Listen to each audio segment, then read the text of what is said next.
someone who will light a lantern. If you were the navigator of our waka, what course would you be charting now for Aotearoa? What adjustments do you think are most needed to our country? Megan, or do you want me to go first? I'm happy to go first. You go first, Gary. Okay, Give me a moment. Okay. Sure. I like the fact you're so thoughtful. I wish I was like that. Clearly, we have to stay, clearly being the operative word, the idea of New Zealand as being a place that is environmentally sound, and we're not that at the moment. We've strayed away, and there's been a measure of greed in it, so we've got to take the country back to the idea that we will be clean and green eventually, and we need to concentrate on that. We need to sort out the population size, and then we need to train New Zealanders to do a lot of the jobs. We'll get other people in who can't do those jobs. It's all about planning, and most importantly, I think, one of the things I worry about New Zealand, if we're going to look ahead, is lack of leadership. We need people at the front or back of the waka deciding where we're going. There's been too much, just shilly-shallying around, making decisions because it's expedient to make them, and what we want in this country now is actually real, clear-sighted leadership. That's what we want. Okay. Gareth Cashen is the Program and Facilities Manager at Victory School. He's joining us for the end of the panel today. Gareth, hello. Kia ora. Kia ora. You've got good weather for the parade? Oh, yeah, it's Nelson. We've got a beautiful day. It's been warm and sunny, but, it's going to get cold tonight. But, yeah, we're underway. When will the lanterns lift off, Gareth? Well, we've got hopefully 400 or 500 people walking up the Victory Railway Reserve to the top, and there'll be a fire and drumming performance up there. That's at 5 o'clock. Right. And after that's finished, people turn around and come back with their lanterns and just enjoy all the cool artwork that we've put up there. No, it's lovely. Now, Navigation Light the Way is the theme as the new year begins. And I understand you've been canvassing people's opinions on this for us. Yeah, it was a very big question to be asked on the day that you're running an event. But, I've had a few conversations. Can you summarise them for us? I will do my best. So kind of the themes that people were talking about was, some of the inequality that's currently in Aotearoa. Kind of like Nelson is this booming economy, but, we've got 1,500 children who are currently listed as being in poverty. So it's about, looking at that, taking steps to try and address, the inequality that some of our communities are feeling. Another theme that came through was community engagement. How do we build good communities? How can we encourage that, and how can we get people to connect? Another issue that has kind of come through is housing. Nelson's the most expensive provincial city in New Zealand outside of Queenstown to buy a house. How can we give those people the opportunity to buy houses, but those who rent, how do we give them opportunities to be in warm, dry homes? All right. There are three great issues, and that's all we have time for, Gareth, but I hope you have a lovely night tonight. So it's Gareth Cashen. Thank you. From Victory School. So 1, inequality; 2, community engagement; 3, housing. Good, that's a reason. That's enough to be going on with. Yeah, very good. Gary McCormick, thank you very much for another stellar panel performance. Thank you, good to be with you again. Nice to talk to you, Megan. You too, Gary. With Megan Nichol-Reid today. Thank you, Megan, and thanks everybody. We're back tomorrow, and shortly, Sharon Brettkelly with Checkpoint Tonight.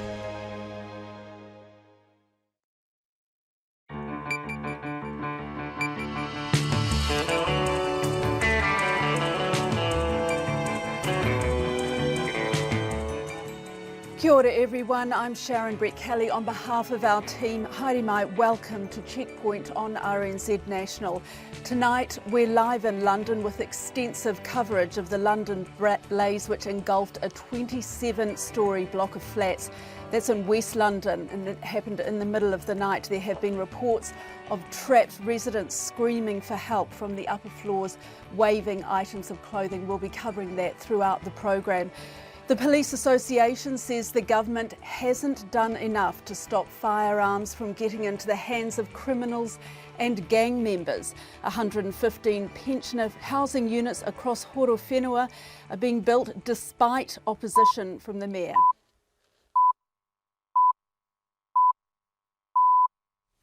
RNZ News at 5. Kia ora, good afternoon. Ko Katrina Batten tēnei. A huge fire has engulfed a 27-storey block of flats in London, with reports of people trapped inside crying for help and others jumping from windows. The fire brigade has sent 40 fire engines and 200 firefighters to Grenville Tower in North Kensington. More than 200 people lived in the 120 social housing flats, many of them young families. This eyewitness watched the fire take hold. I can see now a building that is nearly completely burnt through. I was there right at the beginning when it was just a light on one side, and I watched it spread completely through. I heard children calling out for help. I heard men calling out for help. I think I saw people clinging to the outside of the building, trying to climb down the building. I mean, it's just been really horrific. Sophia, who's near the burning tower. The BBC's Andy Moore is also near the base of the tower. The fire broke out just before 1 o'clock in the morning local time, so you would presume that most people would have been in their flats in bed when this fire started. We don't know the cause of the fire. Local people say it appeared to start lower down the building on the 3rd or 4th floor, and then it moved up the building and the entire building was engulfed. Andy Moore in West London. The government has been warned it's rejected proposals that would have made a real difference in the fight against the illegal possession of firearms. The Police Minister, Paula Bennett, has accepted only 7 out of 20 recommendations from a parliamentary inquiry into illegal firearms, saying most of them went a step too far. The Police Association's president, Chris Cahill, is deeply disappointed at the response. She's chosen to ignore every meaningful recommendation, and that means the threats continue and increase to the public and also to our members who are out there between the criminals with the firearms and the public. Chris Cahill accuses the minister of bowing to pressure from the gun lobby. The Prime Minister says he did not apologise to Israel for the United Nations resolution on the Middle East, but for the fact it disrupted the two countries' relationship. New Zealand and Israel are resuming diplomatic relations after Bill English apologised to Israel's Prime Minister Benjamin Netanyahu. Israel recalled its ambassador in December after New Zealand co-sponsored a UN Security Council resolution condemning Israel for continuing to build illegal settlements in Palestine. Speaking from Rarotonga, Mr English said that remained New Zealand's position. I mean, the resolution expressed long-standing New Zealand and international policy. What we did express regret about was the fact that it disrupted our relationship with Israel. It's a relationship we value. Israel was sufficiently unhappy about it that they withdrew diplomatic representation. Bill English. The Horowhenua District Council has confirmed the sale of pensioner flats will go ahead, but is refusing to say what the purchase price is. A leaked document suggests the units have been sold for $5.5 million, below the council's own book value of $7.2 million. The council wouldn't confirm the price, but it did not deny it was below its own book value. 115 units, mainly in Levin, as well as a hectare block of land, will be sold to Cashen Horowhenua Limited, jointly owned with property developer Willis Bond & Co. The Supreme Court has ruled a ban on smoking in a hospital mental health unit does not breach patient rights, and health boards are not obliged to provide dedicated smoking rooms. The case was taken by a man who spent 2 weeks in Waitemata District Health Board's acute adult inpatient units in 2012. The Supreme Court has unanimously rejected an appeal by the man, whose name is suppressed, saying the DHB followed a careful process, including providing patients with nicotine replacement therapy. Strong waves are lashing the east coast of the South Island as a storm moves north. A Met Service meteorologist Nick Zacker says 8-metre swells are being recorded near Banks Peninsula. Most ferry sailings across Cook Strait were cancelled today ahead of forecast high winds and waves. Mr Zacker says the swells are due to high ocean winds of more than 60 knots and are expected to reach the capital this evening. It's 5:04. The first All Blacks team of the year is named tomorrow as coach Steve Hansen picks his side for Friday night's one-off test against Samoa at Eden Park, the warm-up to the British and Irish Lions series. With several first-choice players out with injury and the first test against the Lions next week, the selectors are likely to stick to the tried and true. Joe Porter has more. Captain Kieran Reid is out, but fellow loose forward Jerome Kainor should be in after getting over a knee injury, while Cody Taylor should start at hooker in Dane Cole's absence. First five Aaron Cruden will miss the match, so Beauden Barrett will run the backline, with Aaron Smith and TJ Perenada fighting for the halfback spot. The Highlanders' Waisake Naholo put his best foot forward for the right wing berth in last night's win over the Lions. Israel Dag is his biggest competition, with Julian Sarver and Ben Smith to round out the back three. Sonny Bill Williams appears a lock in the midfield alongside Anton Leonard-Brown, with Ryan Crotty battling a rib injury. Backs Nani Laumape and Geordie Barrett should debut from the bench. This is Joe Porter. Four-time major champion Rory McIlroy has criticised fellow US Open competitors, complaining about the long rough at host venue Erin Hills. The 7,100-metre Wisconsin golf course features knee-high grass in the rough, but was mowed back in some areas after US PGA Tour players complained. But 2011 US Open winner and world number 2 McIlroy says his fellow competitors should be happy with the widest fairways he's seen in his 9 US Open starts, and was critical of the rough being cut back. A clearly frustrated McIlroy claimed it lessened the potency of his top-class form with the driver. That's the news. Tonight on Nights, the bioengineering of Terry Ann Berry, using fungi, bacteria and plants to break asbestos down into stuff that's far less toxic. Works beautifully in the lab. Next stop, the real world. Edward White reports in from Taiwan, where they're more than a little miffed with Panama, while Linda Changwai Earl begins a new series on solo parenting, beginning with a solo grandmother. On Nights of me, Brian Crump, from after the news at 7 on RNZ National. Met Service weather through to midnight tomorrow. Northland, cloudy periods and isolated showers. Auckland to Kapiti, including Coromandel Bay of Plenty and the Central High Country. Remaining showers clearing this afternoon and becoming fine. Morning frosts tomorrow, then isolated showers in the west from afternoon. Gisborne to Wairarapa, isolated coastal showers, mainly today, otherwise fine with frosts tomorrow morning. Wellington, Nelson and Marlborough, mainly fine with morning frosts tomorrow. Canterbury, showers and southwest gales about Banks Peninsula, otherwise fine today. Morning frosts tomorrow, then cloud increasing with the odd shower later. Bulla and Westland fine, a few showers late morning tomorrow, turning to rain from afternoon.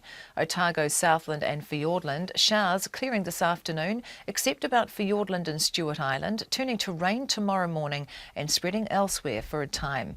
The Chatham Islands, showers, some heavy with hail today and tomorrow morning. It is exactly 5:08 and you're listening to Checkpoint. Thank you, Katrina. Let's begin now in London, where a massive blaze has engulfed a 27-storey block of flats in West London in the middle of the night. What we can tell you tonight is the Grenfell Tower apartment block caught alight just after 1 a.m. in the morning local time. There have been reports of trapped residents screaming for help and waving items of clothing. Nearby buildings are being evacuated and police have been pushing the cordons further out due to the dangers of falling debris and fears the tower might collapse. Witnesses have also described seeing lights thought to be mobile phones or torches from the top levels to try to get attention. Here's witness Jody Martin. I've just been watching people in their windows flashing with their phones, and then slowly watching those apartments get engulfed in flames and smoke. My opinion that there's going to be a lot of dead people in that building. Just that they couldn't have got out. The second top window, I saw a family of 3 in there, and then slowly I've watched the smoke get worse and worse. They're clambering to the windows.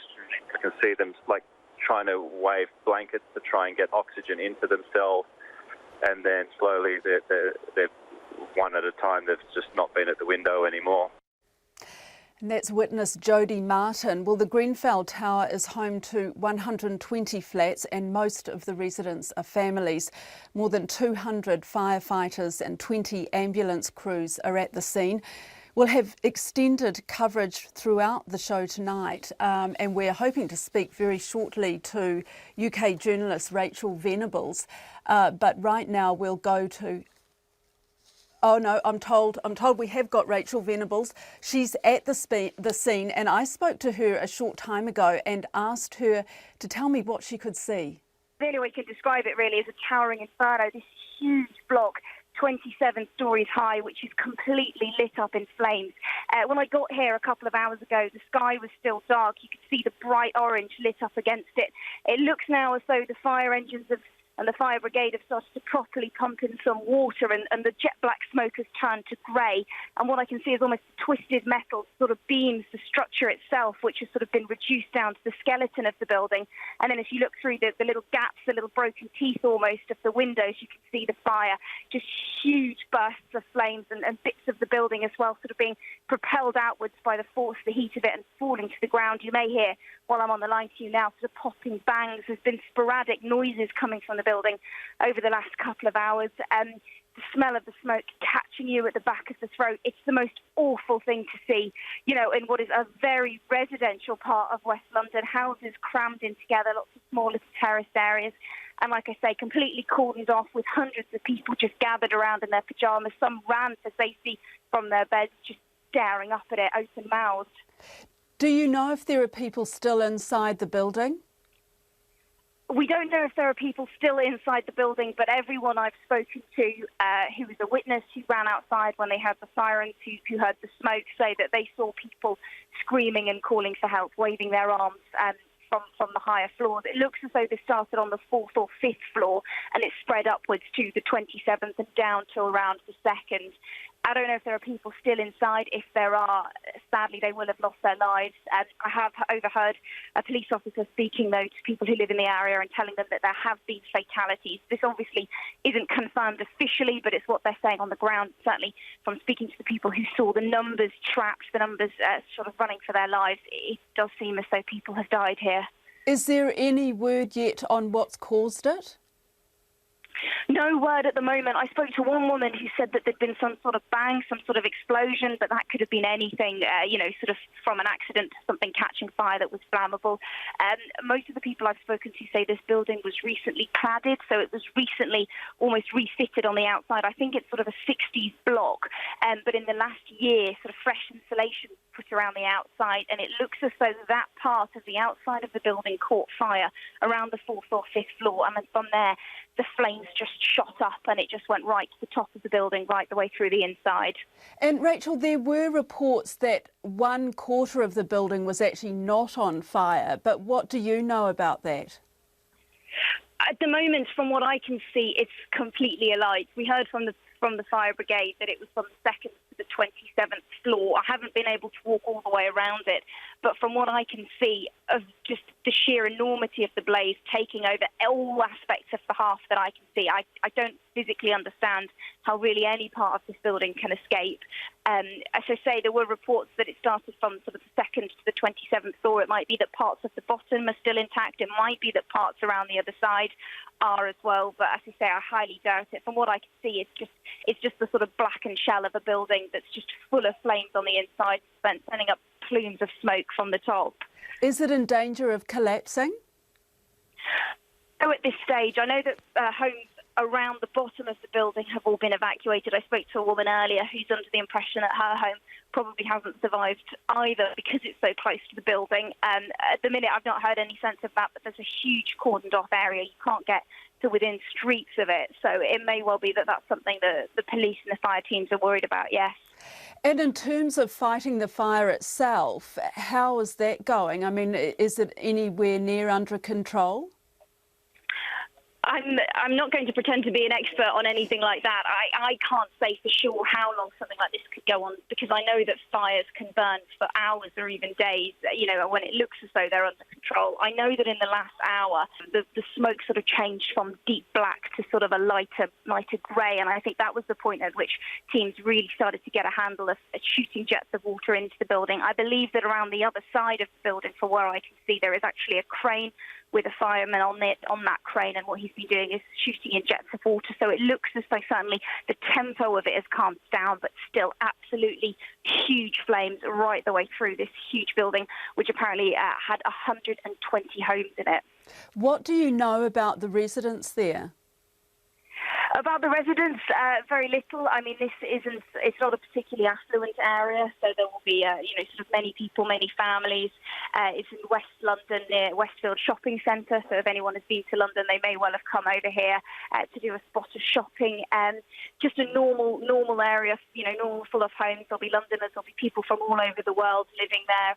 And yes, it's absolutely tragic, to be honest.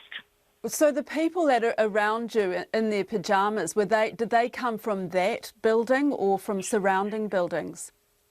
A mixture. I spoke to one woman who'd come from that building. I spoke to another woman, as I mentioned, who'd come from a home just in front of it, which she believes is now a night as well.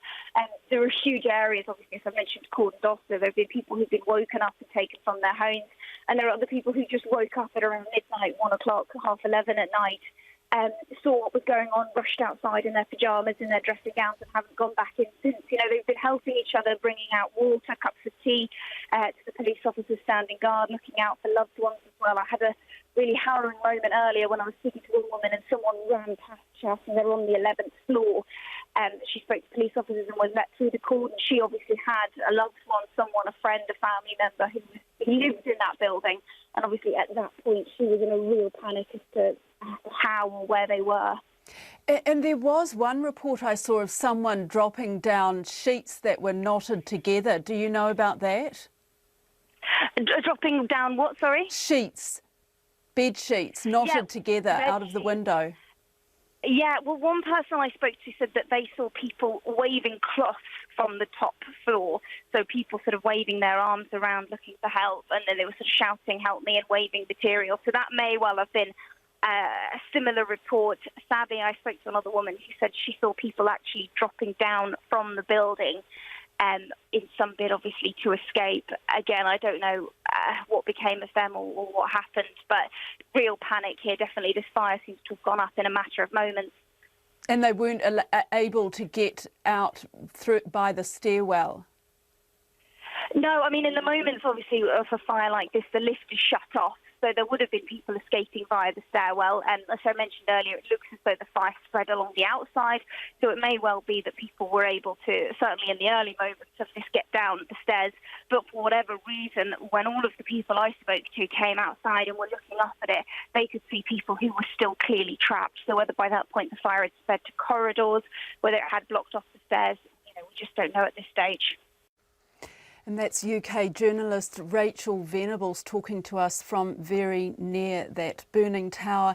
And in the last few minutes, Nick Paget-Brown, the leader of the Kensington and Chelsea Council, has told Sky News UK the number of fatalities is still unknown, but the tower block was home to several hundred residents and will be returning to London very shortly. But in other news, the Police Association says the government has rejected every recommendation that would have made a real difference to stopping firearms from getting into the hands of criminals and gang members. The government has accepted only 7 out of 20 proposals from a parliamentary inquiry into the illegal possession of firearms. Here's our political reporter Demelza Leslie. The year-long Law and Order Committee inquiry recommended allowing police to ban people deemed high risk from owning or being in the company of people with firearms. It also called for strict new rules for the sale and purchase of firearms and ammunition, and for police to build up a firearms registry by recording a gun serial number as its owner renewed their licence.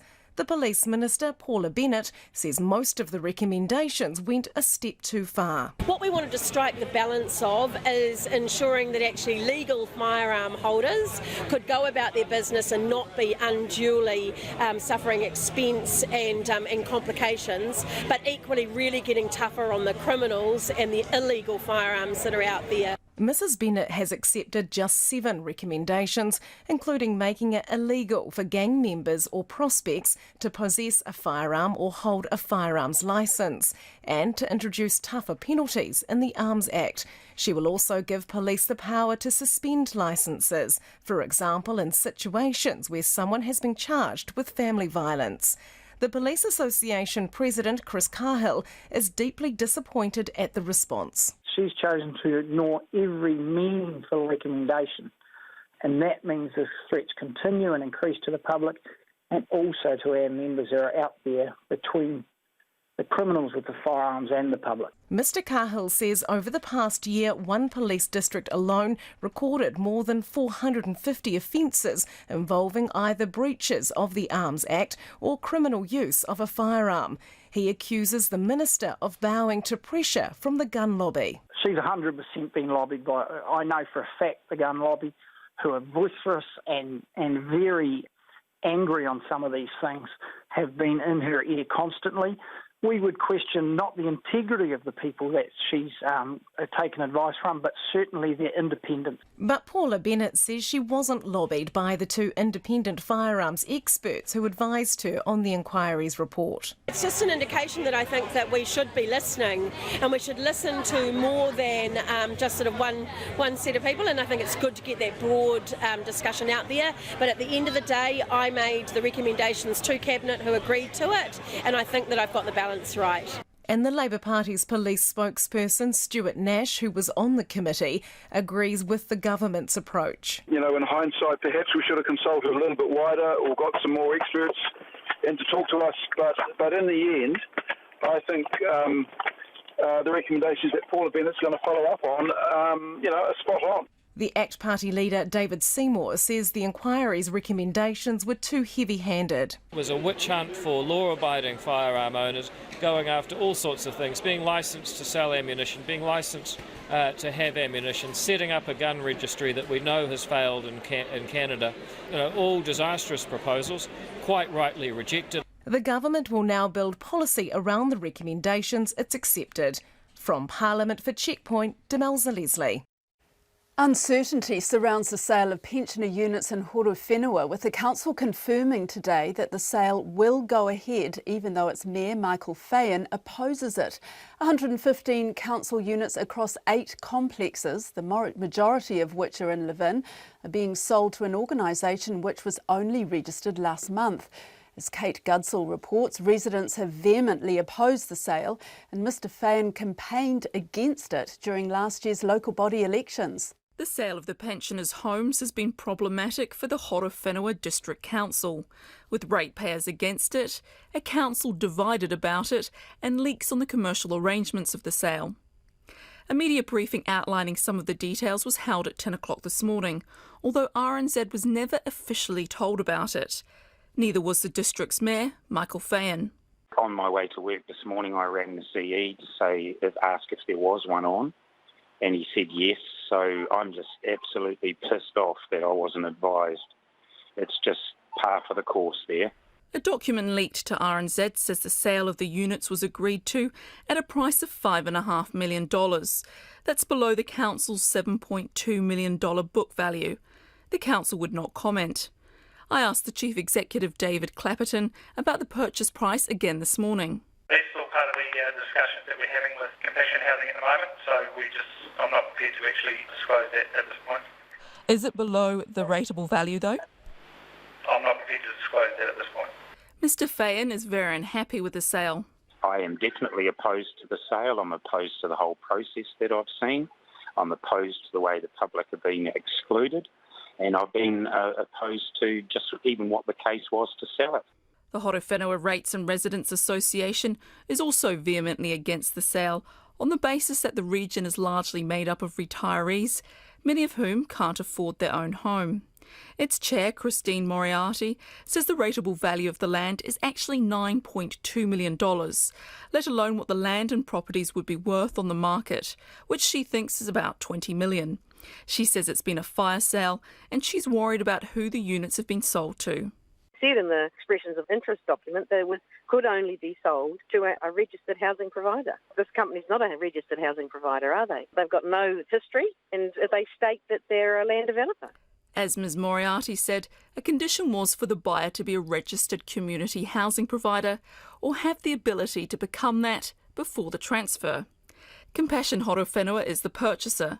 The council says it will be an equal shareholding between the Sisters of Compassion and Willis Bond & Co, who are private investors.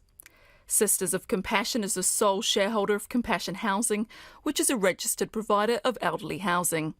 Willis Bond & Co specialises in property development and investment in Auckland and Wellington. Its website says its projects are predominantly large-scale, medium to high-end developments based in urban environments, which is why its participation in social housing is being questioned. I asked its director, David McGuinness, what his company's interest is. As well as personal interest in Cashen housing as a director, we have investors who have an interest in social investment, and this particular portfolio with the partnership with the Sisters of Compassion fits that bill.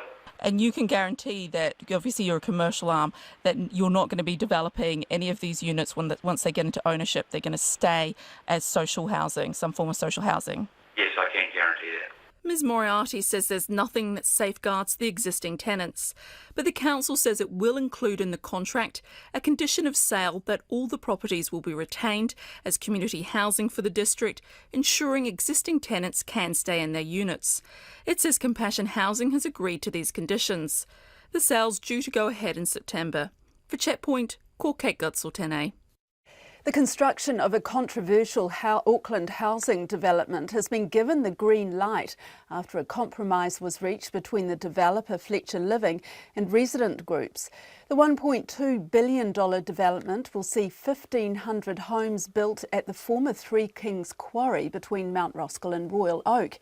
It follows a 5-year legal battle which saw a resident group go to the Environment Court and High Court and Fletcher amend its plans. But the project also includes an adjacent special housing area of 99 apartments and terraced houses, the first of which are complete and being marketed at offers over $1.3 million.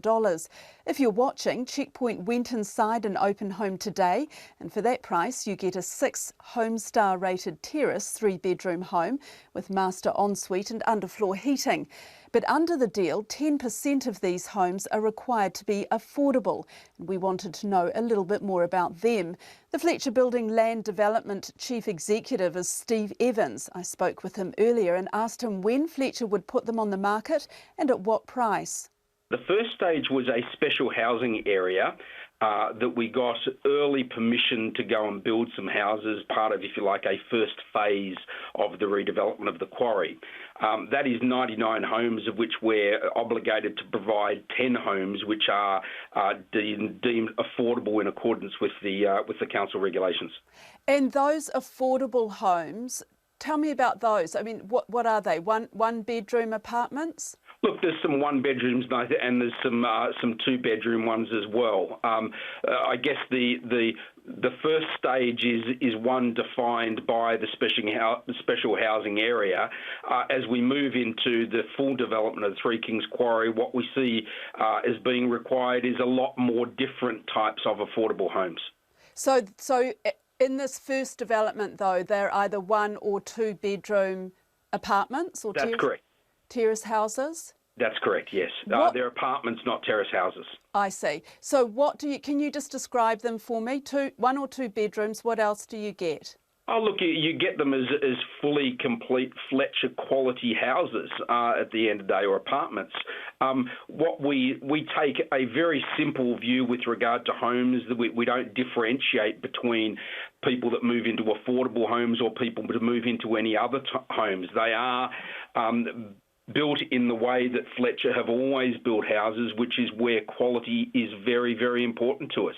So what we see is the right way of approaching affordability is the same way as a first home buyer or a last home buyer will buy our homes.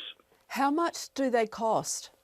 They vary in prices upwards from just over $400,000. So $400,000 would be for the 1-bedroom home? That's correct. For the 1-bedroom apartments, it's over $400,000, but I haven't got the exact figure in front of me just yet. And the 2-bedroom apartment? Will be commensurately higher when you look at the area that is provided for those homes. So typically a 1-bedroom apartment would be around about 50 square metres. The 2-bedroom apartment could be up to 80-odd square metres. So round about what would you be paying for the 2-bedroom apartment? Look, I would be expecting that they would get in the $500,000 to $600,000 mark. Do you get a car park with that? You get the option of having a car park. I mean, one of the great things about Three Kings is its accessibility from public transport, and we see that as one of the attributes of that area. You've got great bus networks there. You've also got access, hopefully in the future, to the Mayor's light rail transport because it goes right down the road next to those properties. Steve, when will those apartments, those affordable apartments, when will they be ready? They'll be ready in August, so we're in the final throes of completing the work to them. They are in great shape at the moment, but I will be effectively taking them to the market in August, and we go through a process by which we ask those that are suitably qualified to register with us, and then we suspect that they'll be way oversubscribed, and we'll go through a balloting process to get there. When you say those who are suitably qualified, who do you mean? Well, there's a number of restrictions that are put on them by the special housing legislation, if you like. We support that because it means that those most in need for those houses are the ones that are given access to them. So they clearly need to be resident in New Zealand. They clearly need to be of the ability to pay for those homes through a combination of equity and debt, and they need to be able to live in those homes rather than just buy them and flick them over time. Have people already started registering for those homes? We have loads of people that have registered for those homes already. I mean, as you know from the Three Kings area, it's an exceptionally good part of town, and people see this as a great opportunity to enter into the property market. So well oversubscribed. Well oversubscribed, which is why we go through that ballot process. We need to make sure that the people that move into the homes, not only we give the opportunity to the home buyers, but we make that an equitable opportunity to buy into it. But if that's the case, if they are so well oversubscribed, should Fletcher be providing more of those affordable homes? We are providing a wide range of affordable homes through most of our developments that we do throughout Auckland. I'm pleased to say that we've got a development down at Moira Road in Massey where we've actually provided 60 or over 1/3 of the homes as affordable homes, and working with community housing providers to buy those homes for people most in need. So I completely agree with the need to provide more affordable homes. We are doing our part and we'll continue to do our part. Do you worry with the 1,500 homes in this new development, that's part of the Three Kings Quarry development that's been announced this morning, do you worry that it's going to cause any even bigger problems with traffic in that area? No, quite the opposite. When you look at the work that we had to do through the various consenting processes that have undergone to date, the unitary plan and the private plan change, what we were able to demonstrate is that when you take into account our development, when you take into account the opening of the Waterview Tunnel in the next month, there is a net reduction of traffic compared to today. And that's Steve Evans from Fletcher Living. Coming up.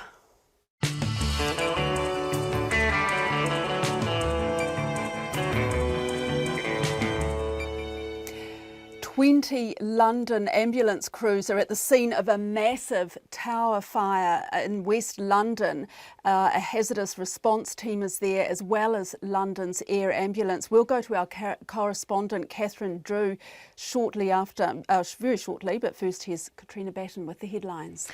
Eyewitnesses to a massive fire at a 27-storey apartment block of flats in London are reporting people trapped inside, crying for help, and others jumping from windows. The fire has burnt through most of the floors, and there are fears the tower could collapse. More than 200 people lived in the 120 social housing flats, many of them young families. The British Ambulance Service says it's taken 30 patients to 5 hospitals. The police minister is accused of bowing to pressure from the gun lobby. Paula Bennett has adopted only 7 of the 20 recommendations from a parliamentary inquiry into the illegal possession of firearms. She says she sought advice from 2 independent gun experts. The Police Association says the gun lobby was boisterous and angry about the inquiry and would have been in Paula Bennett's ear. Bill English says he did not apologise to Israel for the United Nations resolution condemning Israel's building of illegal settlements in Palestinian areas. He says instead he apologised for the fact it disrupted the two countries' relationship. New Zealand and Israel are now resuming diplomatic relations.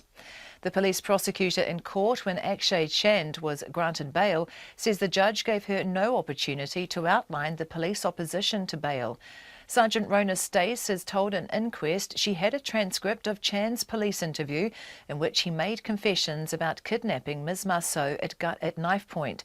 She also had a map showing his bail address was just 2 minutes' walk from the Marceau's home, but Judge David McNaughton did not give her an opportunity to present the information. The Horowhenua District Mayor says the sale of pensioner housing has unsettled a lot of people. The council has confirmed the sale of 115 pensioner flats will go ahead, but is refusing to say what the purchase price is. A leaked document suggests the units have been sold for $5.5 million, below the council's own book value of $7.2 million. Those are the headlines. I'll be back at 6. Thanks, Katrina. Turning to business news now with Anusha Bradley. And Anusha, New Zealand has recorded the highest current account deficits since the global financial crisis. Yeah, that's right. So the balance of payments is the difference between how much the country imports and how much it exports. And due to a record number of imports in the first 3 months of this year, the current account deficit for the quarter was $2.8 billion. That's the highest since 2008. On an annual basis, the deficit's more than $8 billion. As a percentage of GDP, it's widened from 2.7% to 3.1%, and this is the important bit because that percentage helps to determine the country's credit rating and also how much it costs to borrow money from overseas lenders. So the current account deficit is widening faster than the Treasury has expected. This announcement was a surprise to the market today. Historically, though, it's not so bad. 3% of GDP is actually quite low. There's been years where it's been 10%, for example. Anything over 5%, that's when the credit rating agencies start to get a bit worried. What's helped us recently is the booming tourism sector. It's really helped to reduce the deficit. Analysts expect that export volumes will pick up this year, though, because milk production is up. And Anusha, fresh signs the housing market is stalling. Yeah, so the latest data from the Real Estate Institute shows that nationally house prices are flat. That's because of a slowing rate of growth in Auckland, which is offsetting the increases in the regions.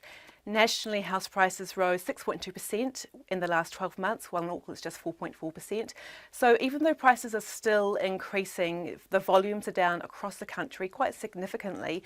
The number of house sales has fallen 18% in the past year. In Auckland, sales volumes are down 27%.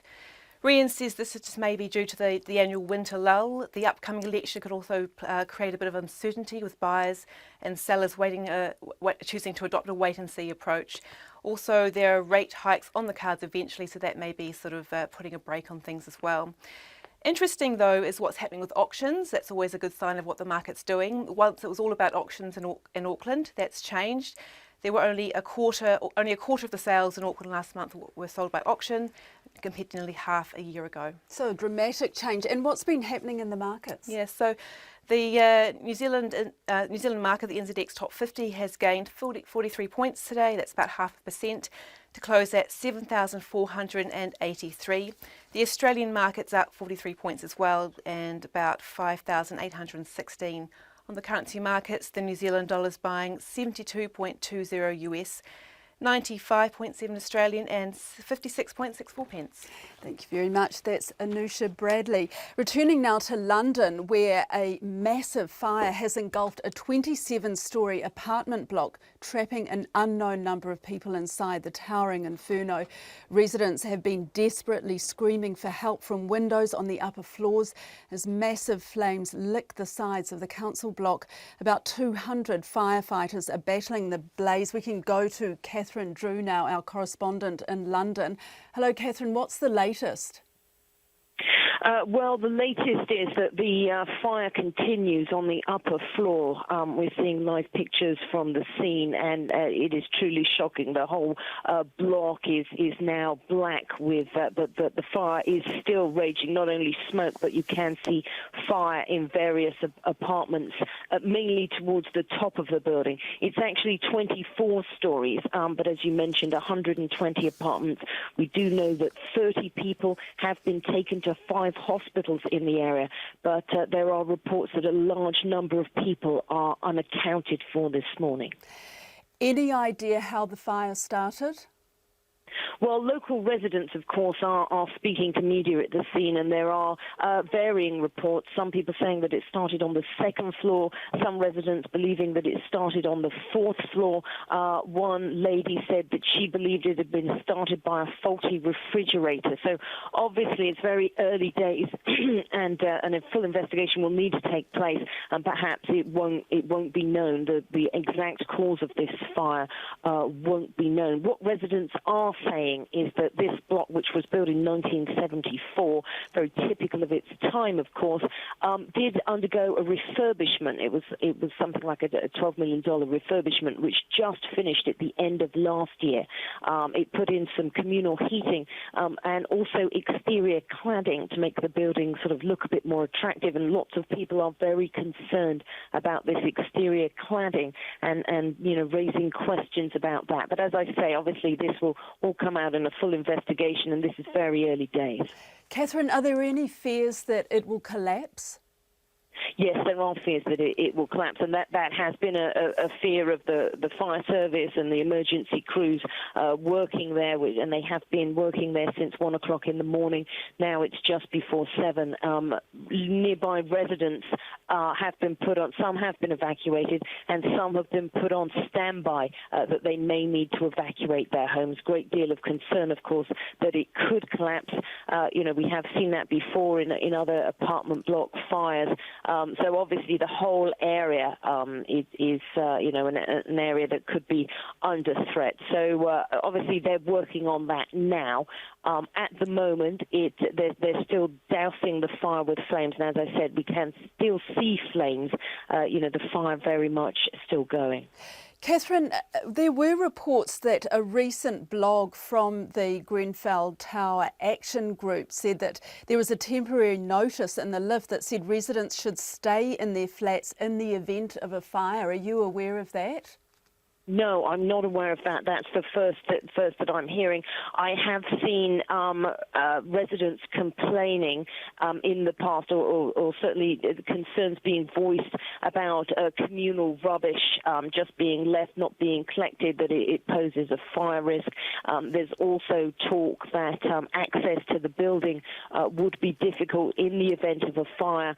I understand the roads are narrow, as most roads are in London, with parking either side. Obviously, access to the site might well have been difficult. As I say, all this will come out, but no, I hadn't been aware of that notice in the block. Residents are saying that there was only one exit, and so, obviously it's unclear at the moment whether that's true, but several witnesses have talked about there only being one exit, which was the stairwell down.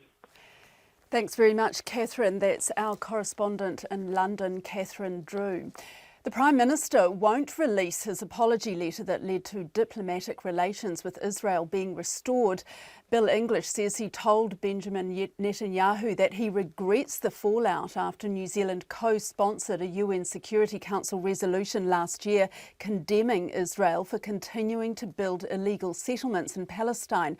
And while Labour is pleased the two countries are on friendly terms again, it's worried the Prime Minister was bullied into saying sorry.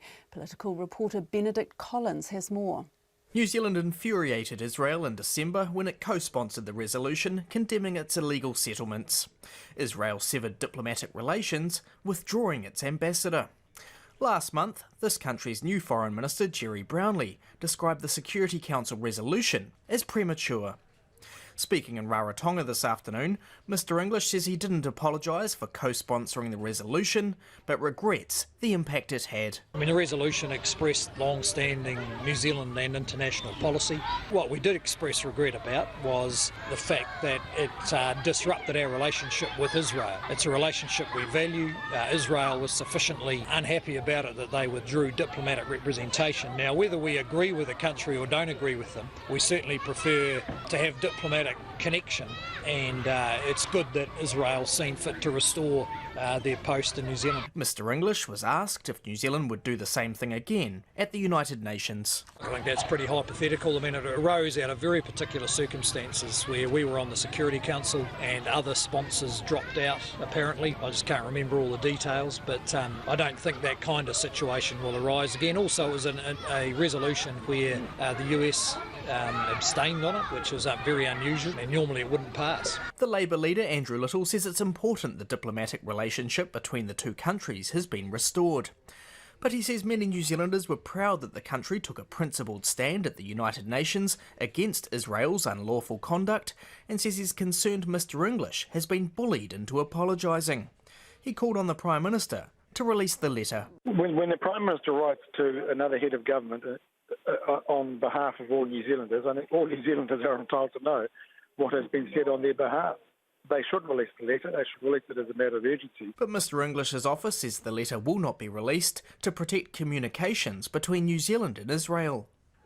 The Green Party's Foreign Affairs spokesperson, Kennedy Graham, says the government's foreign policy is all over the place and it can't have it both ways. They don't know quite what they think. So on the one hand, they try to reaffirm the Security Council resolution, and on the other hand, they try to assure the Israeli Prime Minister that they didn't really mean it.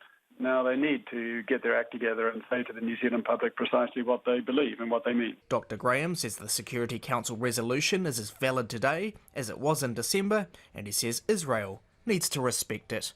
From Parliament for Checkpoint, Benedict Collins. The prosecutor in court when Akshay Chand was granted bail has told an inquest she was given no opportunity to address the judge about police concerns that Chand was a danger to the victim.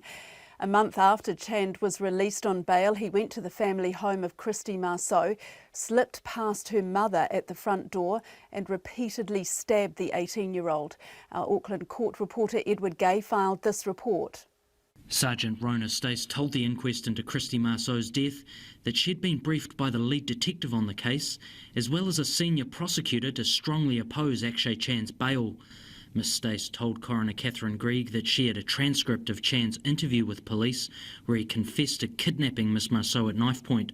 It also quoted Chand as saying he was acting out of revenge, blaming Miss Marceau for not helping him with his depression. Sergeant Stace also had a map showing Chand's proposed bail address was 2 minutes walk from the Marceau family home. She tried to hand the documents to the registrar, but a short time later was told if the documents were to be relied on, they should be handed up in court. When the matter was subsequently called later in the day, it became immediately apparent from the content and tone of His Honour's remarks that His Honour had moved beyond the issues that had been raised by way of police opposition to bail. Instead, His Honour was now focused on Mr Chand's treatment and the ability of mental health services to manage him at home on strict bail conditions. She said it was crystal clear what the police concerns were in a written document before the court. I was not given any opportunity to outline the police position on bail, although I knew that the court was well aware of police opposition to bail and the reasons for that opposition. Earlier, the court heard from Detective Aaron Iremonger, who helped put together the police opposition to bail document. He was also the officer in charge of the kidnapping case against Chand and kept in contact with the Marceau family. Mr Iremonger spoke with the Marceaus once Chand got bail. He told them police had done all they could and urged them to remain vigilant. Mr Iremonger was asked by the lawyer assisting the coroner, Hani Janes, what he thought of Sergeant Stace's submission she made in opposing bail on October the 5th, 2011. Going by this transcript, there was not a lot said. And given that you were relying on what you were told to communicate to the Marceaus, how do you feel about what information you had and what you believed when you were communicating with them? If we're to rely solely on this document here, on this transcript, I was under the impression that we were doing more. There was more discussion in court. Mr Iremonger also alerted the head of North Shore Police Intelligence to the threat Chan posed to Miss Marceau, including the short distance between Chan's bail address and the Marceau family home. He emailed the officer and asked that he make special mention of it to police officers when they started their shift. He was asked about that by his lawyer Todd Simmons. You go on, don't you, to ask that Detective Williams tasks one of his staff to make a special mention of lineups for each shift? Yes.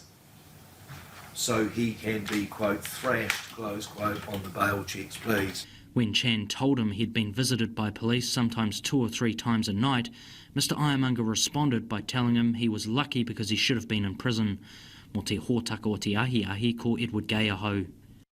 United States Attorney General Jeff Sessions has strenuously denied suggestions he may have colluded with Russian officials, calling it an appalling and detestable lie. US intelligence agencies believe that Russia interfered in the presidential election in order to help Donald Trump get elected. Mr Sessions' appearance in front of the Senate Intelligence Committee came just a week after testimony from the sacked FBI Director James Comey about his probe into the Russia investigation. The BBC's Nick Bryant was there and has this report. Bruce Hearn. Capitol Hill, on days such as this, America's most elegantly designed theatre, the stage for the latest instalment of a Russian saga, gripping Washington and destabilising the Trump White House. Last week saw Act 1, the testimony of the former FBI Director James Comey, fired by President Trump. Now the sequel, Attorney General Jeff Sessions, a former Trump campaign advisor, now the head of the Justice Department. He came out counterpunching, fierce in his denial that he'd held meetings with Russian officials last year to discuss interfering with the presidential election. The suggestion that I participated in any collusion, that I was aware of any collusion with the Russian government to hurt this country, which I have served with honor for 35 years, or to undermine the integrity of our democratic process, is an appalling and detestable lie. The Attorney General has recused himself from the Russian investigation, but he was adamant that shouldn't be misconstrued. But I did not recuse myself from defending my honor against scurrilous and false allegations. But Democratic senators complained that he refused to discuss his conversations with President Trump. I believe the American people have had it with stonewalling. I am not stonewalling. I am following the historic policies of the Department of Justice. Then tempers flared. Mr. Comey said that there were matters with respect to the recusal that were problematic and he couldn't talk about them. What are they? Why don't you tell me? There are none, Senator Wyden. There are none. I can tell you that for absolute certainty. So for once, the most angry words in Washington didn't come from Donald Trump. He'd left town, seemingly in a genial mood. But he can't escape the Russian cloud that hangs still over his presidency. Donald Trump has made no secret of his annoyance with Jeff Sessions for recusing himself from the Russian investigation. But today, perhaps he would have been delighted, for we saw on Capitol Hill the most passionate rebuttal yet of the allegations of Russian collusion. Nick Bryant in Washington. Back to London now, where hundreds of people have gathered at the scene of a massive fire at a 24-storey apartment block in West London. The fire broke out at 1 a.m. local time, and witnesses have described residents flashing torches from the building, hoping firefighters would notice and be able to rescue them. David Benjamin says he was on the same floor that the fire started and was woken by a neighbour. There was smoke everywhere, literally everywhere. There was people downstairs, there was bits of the block, the cladding falling off the block that was on fire. People screaming after a couple of minutes, because obviously people were still sleeping on the higher floors, so they didn't have a clue what was going on. I'm not even sure if half of them got out, to be honest with you. There was kids at the window, there was people flashing their phone lights just for help, but the fire brigade couldn't get upstairs. I heard some people said help from the 20 floors, 19s. They are flashing the lights, and now they stop. I don't know what happened to them, if they're safe or not, but it was really horrible fire, and I never see in my life. And we'll have more from London after 6 tonight. Auckland's Maritime Museum has stepped up to the plate and will screen the America's Cup finals live for free to the public. The museum took action after it noticed no live, large-scale public screenings had been planned, as they usually are for things like the Rugby and the Football World Cups. So unless you had Sky, it was an hour-plus delay on Prime or nothing. Zach Fleming spoke to the museum's director, Vincent Lipinovich. So we're going to be able to fit 300, so it's first and first served, unfortunately. So we'll be opening the doors at about 4:45, and as soon as we're full, we're full. And then it'll be hopefully a really great environment with lots of excitement as well. Hopefully lots of won races. Tea, coffee or anything like that? Yeah, so we'll be having free tea and coffee, and we're trying to sort out now sort of a food option for people to buy as well, since it's such an early start. So why have you decided to do it? What brought it on? Well, look, the Maritime Museum has a responsibility nationally to try and preserve New Zealand's maritime heritage, and the America's Cup, New Zealand has got a great relationship with the Cup, and the great heroes we've got from our sporting backgrounds who've been involved in competing for it. And it also it's more than just the sports for us as well. It's talking about innovation, New Zealanders in the world, and we want to try and bring that to New Zealand, and to the people of Auckland, so that they can enjoy it together and sort of see us hopefully win the Cup and bring it back to New Zealand again. So almost like everyone deserves to be able to watch it, even if you don't have Sky. Well, certainly. I mean, we're a public institution, and our job here is to make sure that the New Zealanders have an opportunity to experience our maritime heritage. Were you surprised that there wasn't already something on offer by council or something like that? We're a great public institution. We're ratepayer funded as well. So broadly speaking, you can say this is one of the council bodies putting something on for the people. I think it's really about experiencing it in a joint environment, getting together, getting excited, and supporting New Zealanders overseas. Yeah, a room full of 300 people cheering is a lot better than on your couch at home by yourself. Yeah, well, I think so. Yeah. Do you think that if you need more space, could you somehow work that out? Oh, look, we'll try and see what we can do, but we're going to start with that and see how we get on to start with, and we'll build from there. So this is all coming together pretty quickly. It's a bit of a seat of the pants thing, but we're excited. And now a story we need your help on behalf of a rugby-loving Welshman.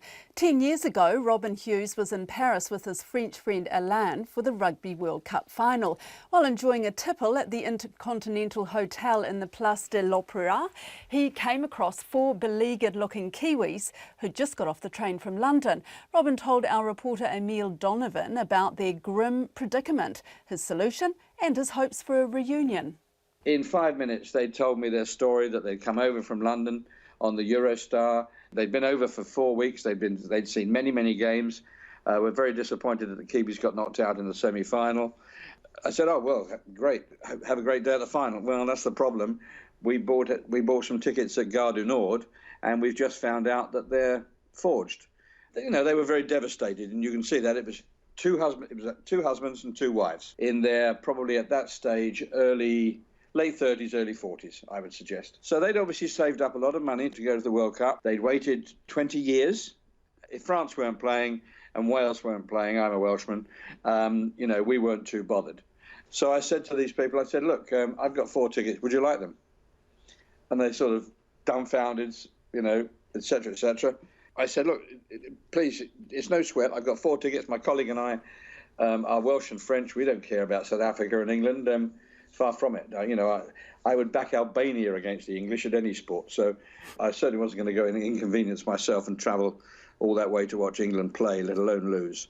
We'd been together sitting down for about an hour, and off they went, and that was it. And so if we fast forward 10 years, and right. we're in present day, what's the situation with you now, Robin? Now, I was 60 then, 61. I'm now 71, and I've got a bucket list. I've got one of the ones is to go on a Lions tour. I didn't go on an earlier one to South Africa.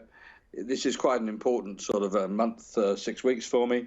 But when I thought I'll go down to the Lions, I thought to myself, well, hang on, that'd be a good idea. Without any logic at all, why don't I try and catch up or touch base with the people we met 10 years ago. I don't want to say hello on the phone or whatever. If it's possible to catch up and have a beer or a good glass of Sauvignon Blanc, that would make my trip. That's almost as important as going to the game, in fact, because I think catching up and renewing and reviewing the experiences of life is something that not many people get a chance to do. I forgot to get their names. They did tell me their names. I told them mine, but I've got a sneaking suspicion in my memory that they may have come from Hamilton. I don't know why. It's just something that triggers in my mind. But they may not have done. I'm not sure, to be honest. I'm a very, very optimistic person. Not always the most pragmatic, my colleagues tell me, but I am a very optimistic person. And who knows? Nothing ventured, nothing gained, as they say. And if you don't ask, you don't find out. And Robin will arrive in New Zealand on July the 4th for a 9-day visit. So if you're one of those mysterious Kiwis, or you know who they are, you can get in touch with us on Checkpoint. You can text us 2101 or email us. RNZ News at 6. Ngā mihi nui, good evening, ko Katrina Batanaho. A large number of people are reported to be unaccounted for after a massive fire engulfed an apartment tower in West London. Witnesses say they could hear people screaming, others jumped and torches or cell phones were waved frantically from windows. At least 30 people have been taken to hospital. There are fears the block could collapse. 40 fire engines and more than 200 firefighters rushed to the 27-storey Grenville Tower in North Kensington shortly after 1 a.m. local time. At least 30 injured people have been taken to hospital from the tower that contains 120 flats. 200 people live in them, mostly young families. The BBC's Andy Moore reports from the scene. The London Fire Brigade says the blaze reached from the 2nd to the 27th floor. There have been reports of people trapped in the building screaming for help, but there's been no official confirmation of that from the emergency services. Only one corner of the building has not been engulfed by the fire. In the early hours of the morning, a person was seen briefly at one of the windows. The police say a number of people have suffered a range of injuries, but there are no precise details. Andy Moore in West London. Here's another witness, Jody Martin. The second top window, I saw a family of 3 in there, and then slowly I've watched the smoke get worse and worse. They're clambering to the windows. I can see them like trying to wave blankets to try and get oxygen into themselves, and then slowly they're one at a time. They've just not been at the window anymore. Witness Jody Martin. This eyewitness has been watching a person come and go from a window. Currently, right now, we are actively seeing one person who is at a window that was previously closed, now open. So there's someone in that flat who came to the window about an hour and a half ago. The crowd here audibly reacted, and we've been watching that space for a while. That's when the hydraulic platform came up near that side of the building, and emergency responders have been focusing on that area to see what they can do to keep the fire under control and perhaps rescue that person. Osama Batani outside the burning tower. The Police Association is accusing the Police Minister of bowing to pressure from the gun lobby. The association's president, Chris Cahill, says Paula Bennett has gutted the recommendations of a parliamentary inquiry into the illegal possession of firearms. Here's our political reporter, Demelza Leslie. Mrs Bennett has accepted only 7 out of 20 recommendations from the inquiry, saying most of them went a step too far. She says she sought advice from 2 independent gun experts when considering the recommendations. Chris Cahill says the minister has rejected every proposal that would have made a real difference in the fight against the illegal possession of firearms. He says the gun lobby, which was boisterous and angry about the inquiry, would have been in Paula Bennett's ear, and he questions the independence of her expert advice. From Parliament, Demelza Leslie. The Prime Minister says he did not apologise to Israel for the United Nations resolution on the Middle East, but for the fact it disrupted the 2 countries' relationship. New Zealand and Israel are resuming diplomatic relations after Bill English apologised to Israel's Prime Minister Benjamin Netanyahu. Here's our political reporter Benedict Collins. Israel recalled its ambassador in December after New Zealand co-sponsored a UN Security Council resolution condemning Israel for continuing to build illegal settlements in Palestinian areas. Mr English says the resolution expressed long-standing New Zealand and international policy. But he says he expressed regret about disrupting New Zealand's relationship with Israel, one this country values. Labour wants Mr English to release his letter, saying while it's important relations are restored, the public should be able to see the context in how that occurred. From Parliament, Benedict Collins. The Horowhenua Mayor, Michael Fayen, says the sale of pensioner housing has unsettled a lot of people. The District Council has confirmed the sale of 115 pensioner flats, mainly in Levin, will go ahead but is refusing to say what the purchase price is. They'll be sold to Compassion Horowhenua Limited, which only registered last month, and will be half-owned by major property developer Willis Bond & Co and the Sisters of Compassion. A leaked document suggests the units have been sold for $5.5 million, below the council's own book value of $7.2 million. The council wouldn't confirm the price, but Mr Fayen is very unhappy with the sale. I am definitely opposed to the sale. I'm opposed to the whole process that I've seen. I'm opposed to the way the public have been excluded, and I've been opposed to just even what the case was to sell it. Horowhenua's Mayor Michael Fayen. It's 6:05. To sport, and the former Crusaders centre Kieran Fonatia will make his Test debut for Samoa against the All Blacks in their one-off match at Eden Park on Friday. The 29-year-old Fonatia, who spent 3 seasons with the Crusaders before joining the Ospreys in Wales, will play in the midfield for Samoa. Meanwhile, the All Blacks coaching staff aren't losing any sleep over one of their biggest weapons, the scrum. The Crusaders front row, which is also the All Blacks front row, was heavily penalised at scrum time in their loss to the British and Irish Lions on the weekend. However, the All Blacks assistant coach Ian Foster says he's not changing his side scrum technique. We're scrummaging the way that we've been scrummaging, and we've got to adapt and adjust to whatever happens on the park. So it's more about us just making sure we're adapting to interpretations, but in terms of legality and all that, we've got no concerns. Ian Foster. The former Waikato Bay of Plenty Magic coach Nolene Taurua says Netball New Zealand needs to lighten its stance on former Silver Fern Laura Langman. When the Trans-Tasman competition broke up last year, Langman opted to keep playing in Australia, making her ineligible to play for the Silver Ferns. Taurua says a player with 143 consecutive Test caps, Langman deserves better from Netball New Zealand. I think you do earn a respect at some time, and sometimes that needs to be paid back. You know, she's got some big decisions to make, but I think knowing Laura at the moment, she's concentrating fully on the grand final.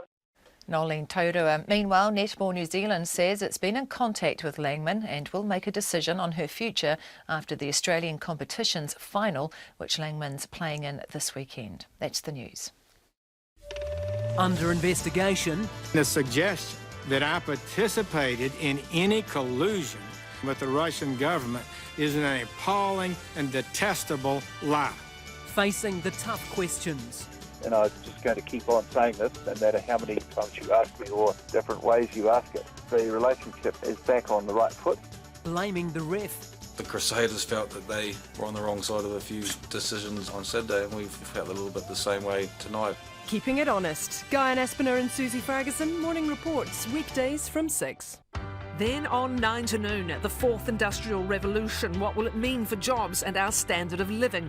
And after 10, Seth Goldman on reinventing the meat aisle with plant protein and how sustainability is good for business. Join me, Catherine Ryan, on 9 to noon after morning report on RNZ National. Met Service weather through to midnight tomorrow. Northland, cloudy periods and isolated showers. Auckland to Kapiti, including Coromandel Bay of Plenty and the Central High Country. Remaining showers clearing this afternoon and becoming fine. Morning frosts tomorrow, then isolated showers in the west from afternoon. Gisborne to Wairarapa, isolated coastal showers mainly today, otherwise fine with frosts tomorrow morning. Wellington, Nelson and Marlborough mainly fine with morning frosts tomorrow. Canterbury, showers and southwest gales about Banks Peninsula, otherwise fine today. Morning frosts tomorrow, then cloud increasing with the odd shower later. Buller and Westland fine a few showers late morning tomorrow, turning to rain from afternoon. Otago, Southland and Fiordland, showers clearing this afternoon, except about Fiordland and Stewart Island, turning to rain tomorrow morning and spreading elsewhere for a time. The Chatham Islands, showers, some heavy with hail today and tomorrow morning. It's almost 6:09 and you're listening to Checkpoint. Thanks, Katrina. Well, hundreds of firefighters are battling a horrific fire at an apartment block in West London. Witnesses claim people were trapped in their homes in the 24-storey Grenfell Tower, and tonight police say a large number of people remain unaccounted for. London Ambulance says 30 people are receiving hospital treatment. Jody Martin lives about 250 metres from the tower. He says it's obvious many people were not able to escape the blaze. I've been watching apartments with people inside the apartments waving bits of cloth, flashing phones, and then slowly those apartments are getting engulfed in smoke and then getting engulfed in flames. So I've watched one person falling out. I've watched another woman holding her baby out the window also on the west side of the building, hearing screams, people screaming. I was yelling at the outside of the building, everyone to get down. They were saying we can't leave our apartments. The smoke's too bad on the corridors. It's a catastrophe. Obviously, you can't say how many injured now, but from what I've seen, I can personally say that I've seen at least 10 people that wouldn't have gotten out, and the smoke's just slowly engulfed them. And looking from the level of where I saw the fire brigade go up to and start retreating to the tops of the buildings, I'd say there's tens, if not up to the 100 mark of people that have perished in this because they're going to wait for officials to obviously count the casualties, but it's a lot. It's a serious fire. No one could move. I couldn't find a fire escape on the outside of the building. It's a trap. Looks like a trap. I mean, we've just been sitting here waiting for the last few hours. As you go down the building, apartment after apartment, you can we're watching people saying in 30 minutes that person's going to be dead, and you're watching them waving in the window, and there's nothing they can do. And you're kind of wishing the fire brigade had crash mats or something that people could jump out onto, but they don't have the right equipment. The ladders are only going sort of 2/3 up the way of the building, if that. And the water that they're spraying isn't having any effect. This is going to burn well into today. And all the fire brigade, I'm looking out from the top of my building now, which is about 250 metres away from an actual fire. The fire brigade are just all hanging back, and I don't think they can go into the building. I actually think probably they've been called back and not to go inside anymore because it just looks too dangerous. They've obviously got the ladders on the trucks on the outside of the building, but they're not going to hoist people out because there's debris falling from the top of the building. So they've got a distance. They're probably 20 metres away from the building, pumping water into it. So, but it's a catastrophe. All I can say is about the building is it does look kind of worn down. It's a local authority building, a council flat. And you can see families in the windows. And about an hour ago on the second floor, because the side I'm looking at is the west side of the building, I could see 3 people on the west side in the second top floor corner apartment, all leaning out the window, obviously to get oxygen. And now I'm looking at that apartment and it's engulfed in flames. And I watched them until they weren't there anymore.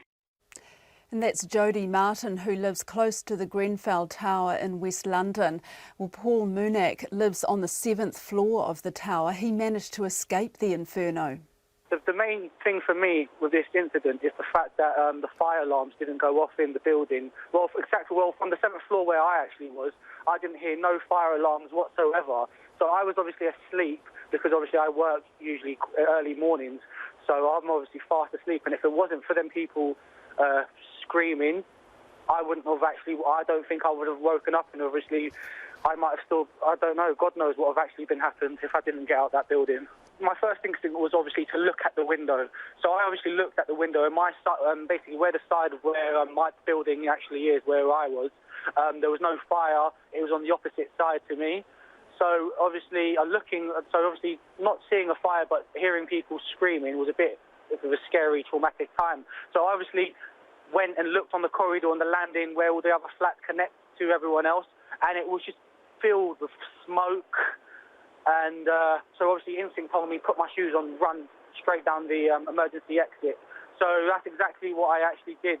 And as soon as I obviously went outside my door, the black smoke that was actually coming at me, I had to cover, I was only wearing a T-shirt, I had to take the T-shirt off just to cover my mouth and my nose. And as I was going down the stairs, there were firefighters, truly amazing firefighters, that were actually going up the stairs to the fire, trying to get as many people out of the building as possible. And hopefully they got as many, if not as many people out as possible, I'm hoping for. And that's Paul Munich, a resident of the Grenfell Tower in West London. If you've been following the news of the fire online, you may have seen a blog post from November last year being shared titled KTCMO Playing with Fire. It was written by the Grenfell Action Group. The KTCMO is the building's landlord. The chair of the group, Eddie Daffan, spoke to our producer Bridget Burke a short time ago, saying he's in shock and devastated as many of his friends are unaccounted for, likely trapped inside. Eddie told us he has long lobbied officials about the imminent fire risk to the building. In his blog post, he wrote, "Only a catastrophic event will expose the ineptitude and incompetence of our landlord, the KTCMO."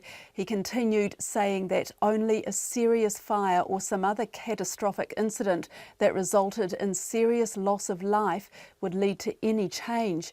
Eddie raised serious concerns about there being allegedly no fire safety procedures in place and worrying posters telling residents to stay in their flats if there was a fire. The post ended with Eddie saying he believes his words will come back to haunt the building's management. Well, let's go back to London now and our correspondent, Catherine Drew. Hello, Catherine. Hello, good morning to you. What's the latest? Well, the latest is that the fire continues to rage. There's a huge plume of smoke, which of course can be seen for miles across London. Very clear day here in London. But the fire continues to rage, flames engulfing the building, particularly at the top.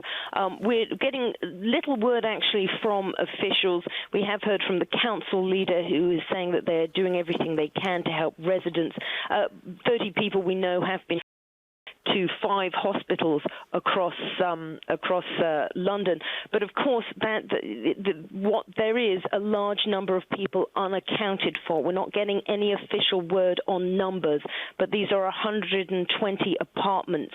Varying reports of whether it's a 24-storey building or a 27-storey building. I understand there are some floors below ground, which may account for the difference there. But obviously, the concern has to be about the missing people who are unaccounted for. But this fire is still raging, and concerns obviously about the structural integrity of the apartment block now. And I understand police are alerting residents that they may need to evacuate. They just want people on high alert. Some residents, of course, very nearby have been evacuated, but very much this scene continues in London. And Catherine, as we've been reporting, this is a public building or a council-owned building, and a lot of young families living there, we understand. That's right, yes. And eyewitnesses were saying that they had seen people at windows, families at windows, one person, one woman with a child. We do understand that a 5-year-old girl had been rescued, and people were cheering about that. There are other reports suggesting that some of the communities were from North Africa and Somalia. And I mention that because there are reports that obviously they would be observing Ramadan at the moment, and some people would have been awake, obviously, eating not in daylight hours. So that's one ray of hope, that perhaps people were awake and could have perhaps tried to escape quicker, of course, had they been asleep. But yeah, a confusing picture this morning, but obviously concerns that the fatalities from this fire could be quite high. Catherine, there were hundreds of people gathered around that building. I understand people from the building itself and surrounding buildings standing in their pyjamas just watching what was going on. Are they still around there? No, police have moved the cordon back increasingly as the morning progresses, obviously because of concerns about the building. And 5 community centres, I understand, have been established for people who obviously left the building with nothing or just in their clothes. That they have been established, and people are taking shelter there, and those people who in the immediate area who have been evacuated as well. So obviously there are still bystanders and people watching, but those numbers have decreased. Thanks very much. That's our UK correspondent, Catherine Drew. Back home, an order to remove farmed oysters from the Marlborough Sounds has been described as unprecedented and a death knell for the industry in the area. The Ministry for Primary Industries has ordered the removal of 10 farms in the Sounds in a bid to halt the spread of the parasite. It was first discovered there 2 years ago and last month was picked up on Stewart Island, prompting fears it could threaten the famous Bluff oyster industry. Our Nelson Marlborough reporter Tracy Neal filed this report. Bruce Hearn of Apex Marine Farms is one of 3 marine farmers in the Sounds who grow flat oysters. He says MPI did the right thing 2 years ago when it put controls in place to stop the parasite spreading. But the order to remove farms is drastic. It's unprecedented worldwide. No one in the world's ever done this before. Everyone farms with the existence of Bonamia and has various methods to try and reduce mortalities or keep them to as low as possible level. Mr Hearn does not think the cull will serve any great purpose. He says the parasite is in the wild stocks of flat oysters along parts of Marlborough's shoreline, but the farms act like sentinels. Because we've got a lot of oysters in a small patch, and so if there's any disease around, we're going to be the first to pick it up. We're the canary in the coal mine. The wild oysters cannot be removed. Eradication is not possible. The food and beverage arm of Nelson-based Wakatuan Corporation, Kono, also grows flat oysters in the Sounds. Chief Executive Rachel Taulale says in a statement it's working through the impact of the latest discovery with MPI. We will also continue to build on our experience of dealing with Bonamia austrae over the last 2 years, which includes working with others in the aquaculture industry, such as Teo Point, Apex and the scientific research community. MPI says the Bluff flat oyster fishery is worth about $22 million a year, but there has been virtually no yields from Marlborough since 2015. Mr Hearn says flat oysters made up almost half his business, which is mainly mussels. MPI's notice requires each farmer to develop a harvesting and processing plan to remove flat oysters from their farms. Mr Hearn says it's a stressful time. Well, it's not a good situation to be in. I've got a business to run and, a lot of pressure, but that's okay. We can handle it. Marlborough Mayor John Leggett says while it's a good wake-up call for the Sounds, he doesn't think it's as dire as some are making out. He's aware that Nelson's Cawthron Institute is developing a scientific method to create a more resilient oyster to safeguard the industry's future. But vigilance is necessary right now. Caution is the priority, but I don't necessarily think it spells the end. There'll obviously be a little bit more investigation, a bit more science brought into the whole project, and hopefully there will be a solution. Mr Leggett says the potential of the flat oyster industry is important to Marlborough, and he prefers to see the removal as temporary.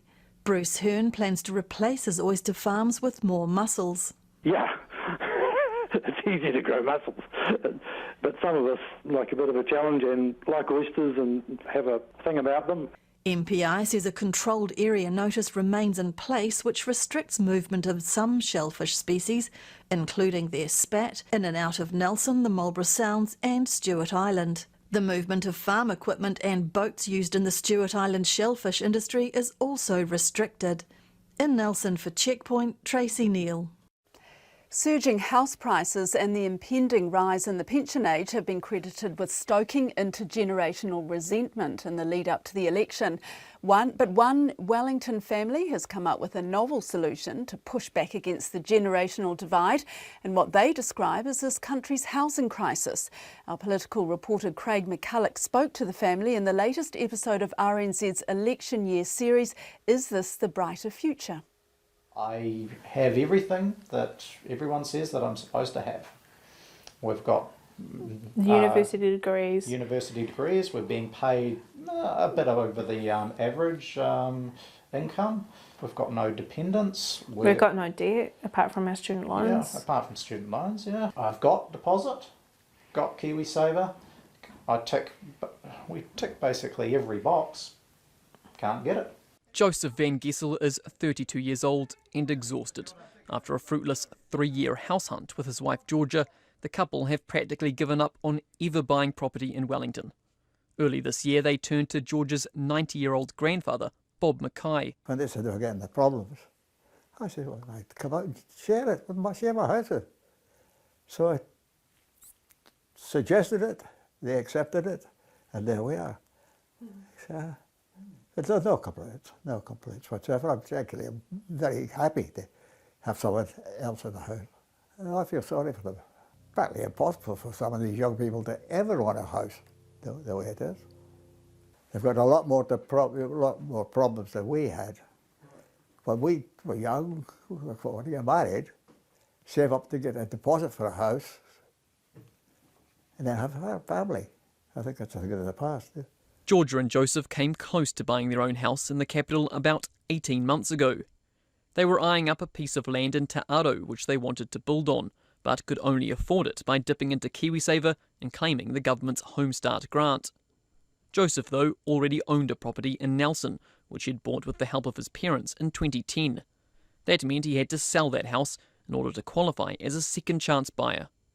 In the 6 months it took us to sell my place, get everything lined up, lawyers, go through the negotiations, and then the exact same bit of land had gone up $60,000, and we've spent many thousands of dollars with lawyers and getting outbidded in tender applications to builders reports. And that's what's happened to us multiple times, is someone's come in with a cash offer and all of a sudden they're way more attractive than whatever we could be. Together they've saved a deposit of more than $100,000, but banks will only lend them about $340,000 more on Joseph's income, as George is classed as self-employed.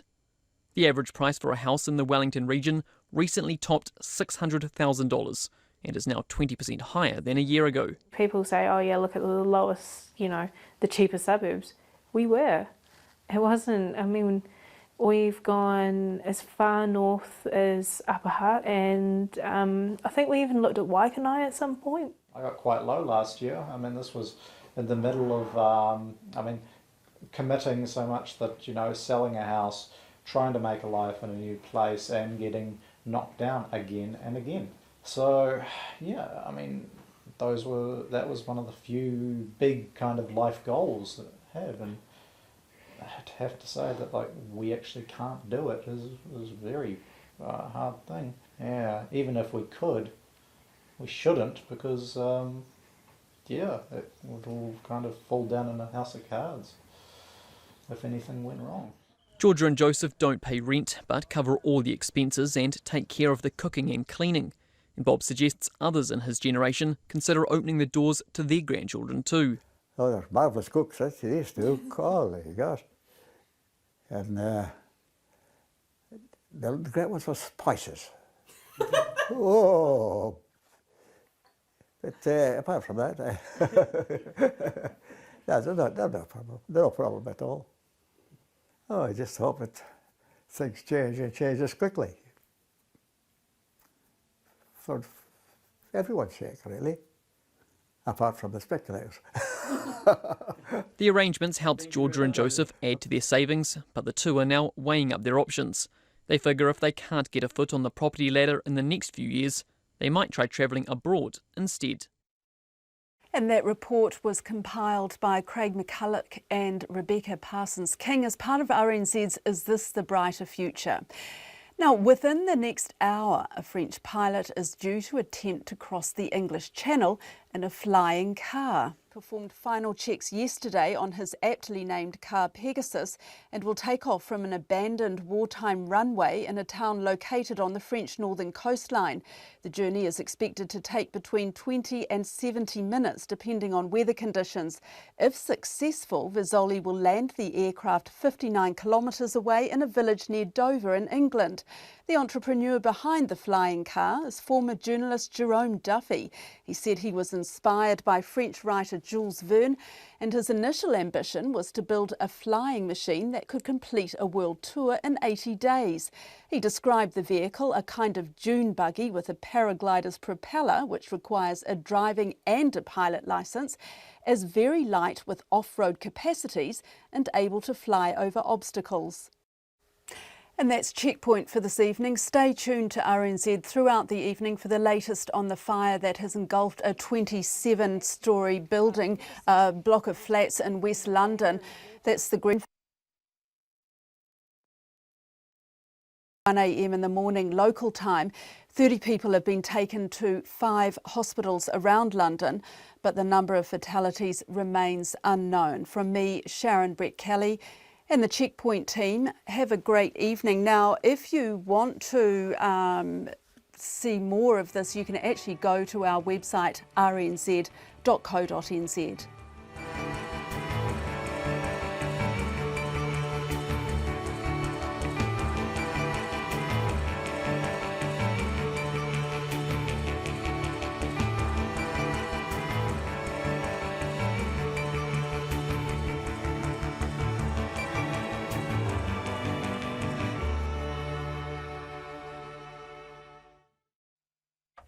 RNZ News headlines at 6:30. Many people remain unaccounted for in a massive fire at a 27-storey block in London. Despite opposition from the Mayor, the Horowhenua District Council will sell 115 pensioner flats, but is refusing to say what the purchase price is. The Christy Marceau inquest has heard the police prosecutor opposing bail for her killer was given no opportunity by the judge to present her evidence. A ban on smoking in a hospital mental health unit has been upheld by the Supreme Court. And the Police Minister is accused of bowing to pressure from the gun lobby. Our next news and weather is at 7. My main thing was the children need to be safe, they need to be fed properly, and they need to have a bath. If you can just do these 3 things here, we have a good beginning, because they did.